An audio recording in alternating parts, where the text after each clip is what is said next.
पाकिस्तान और सऊदी अरब के दरमियान स्ट्रेटेजिक बाहमी दफाई मुआहिदा जो है उसके ऊपर दस्तखत हो गए हैं। शहबाज शरीफ साहब जब यहाँ से रवाना हुए थे उसी वक्त ये आइडिया होना शुरू हो गया था कि कुछ बड़ा होने जा रहा है। जैसे ही वो सऊदी अरब की एयर स्पेस के अंदर दाखिल हुए थे तो सऊदी F-15s ने जो है उन्हें वहां पे प्रोटोकॉल दिया। फील्ड मार्शल है आसिम मुनीर साहब, उनका भी एक बहुत बड़ा किरदार है ये जो दफाई मुआहिदा आपस में हुआ है। इंडिया ने आज के बाद अगर कोई शरारत की और पाकिस्तान के ऊपर हमला करने की कोशिश की तो सऊदी अरब जो है वो पाकिस्तान के बिल्कुल साथ आके खड़ा होगा।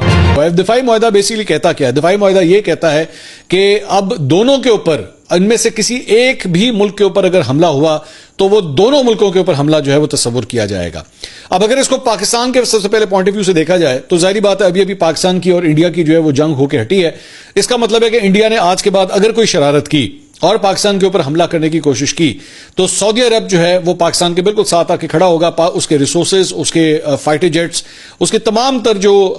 इंस्टॉलेशंस हैं वो पाकिस्तान के डिस्पोजल के ऊपर होंगी। और इसी तरह वाइस वर्सा जो है वो अगर खुदा न खास्ता किसी ने मक्का मुकरमा या मदीना मुनव्वरा इनके ऊपर खुदा न खास्ता हमला करने की कोशिश की, इजराइल ने अगर कोई इस किस्म की हरकत करने की कोशिश की या किसी और भी थर्ड पार्टी ने इस किस्म की कोई हरकत की कोशिश की तो हिफाजत की जिम्मेदारी जो है वो पाकिस्तान को मिली है। अब ये सिर्फ और सिर्फ फॉरेन पॉलिसी के हवाले से, एक किसी मुल्क के हवाले से एक इंपॉर्टेंस तो उसकी है ही, लेकिन मुसलमानों के लिए आप सिर्फ अंदाजा कीजिए कि ये कितनी बड़ी एक जिम्मेदारी है। और मतलब हमारे लिए तो हमारी जाने कुर्बान, हमारी जो वाबस्तगी है इन दोनों शहरों के साथ, बल्कि इस पूरे मुल्क के साथ, हम सोच भी नहीं सकते उसे कि हमें वो जिम्मेदारी मिली है कि आपने मक्का मुकरमा की और मदीना मुनव्वरा की हिफाजत जो है वो आपने करनी है। और अगर कोई उसे मैली आंख की तरफ देखेगा तो पूरा पाकिस्तान जो है इन दोनों शहरों के लिए, उस मुल्क की हिफाजत के लिए जो वो खड़ा हो जाएगा। और मैं जानता हूं कि हमारी जो वाबस्तगी है उसका कोई सानी नहीं है, उसका कोई मुकाबला नहीं है। तो ये सिर्फ और सिर्फ ये बात नहीं है कि पाकिस्तान के कंधों के ऊपर एक भारी जिम्मेदारी है, बल्कि एक बाइस इज्जत जो चीज मिली है, मेरा नहीं ख्याल कि इसको सोचा जा सकता था। As a matter of fact जो तस्वीरें वहां से आई सऊदी अरब से, उसके अंदर पर्पल कार्पेट रिसेप्शन जो है वो दिया गया शहबाज शरीफ साहब को। अब आमतौर पे ये डिप्लोमेटिक लैंग्वेजेस के अंदर जो है वो रेड कार्पेट रिसेप्शन होता है, तो ये जो पर्पल कार्पेट रिसेप्शन है ये एक्सट्रीम एंड है, ये सबसे हाईएस्ट कार्पेट रिसेप्शन होता है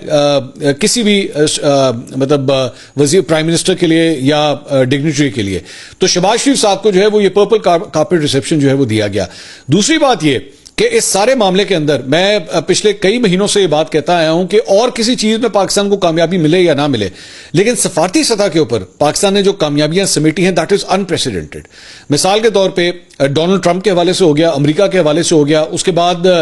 इंडिया और पाकिस्तान की जो जंग हुई उसके अंदर पाकिस्तान सुरखरू हुआ और उसके बाद पूरी दुनिया ने इस बात को एक्सेप्ट किया, माना इस बात को कि हाँ जी पाकिस्तान ये जंग जीता है, पाकिस्तान ने इंडिया के 6 जहाज गिराए हैं। अब इंडिया उसके बाद जो मर्जी प्रोपेगेंडा करता रहे, अपनी